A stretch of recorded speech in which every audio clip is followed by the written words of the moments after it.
Well, we're going to look at Russia's role in Venezuela now. We've covered the crisis there for the last few months. As you'll know, the opposition leader, Juan Guaido, has made several failed attempts to use protest to drive President Maduro from power. Mr. Guaido has even declared himself interim president, and the US and others have recognized that.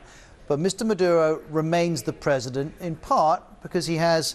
So the Russians have no time for America's behavior at the moment. The feeling's mutual. The US Secretary of State Mike Pompeo says every country must get out of Venezuela, including the Russians, though he added that US military action is possible. Well, in the last hour or so, we've also heard from Vice President Mike Pence.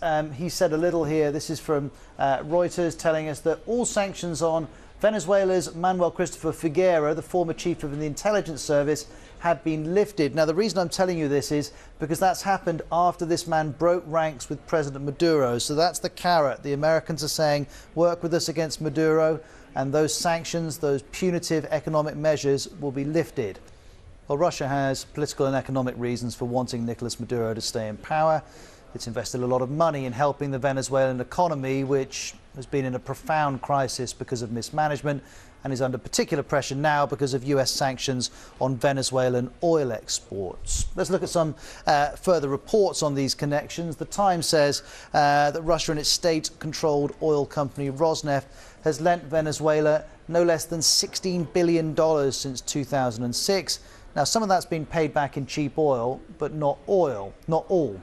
We also know Russia's got big military contracts with Venezuela.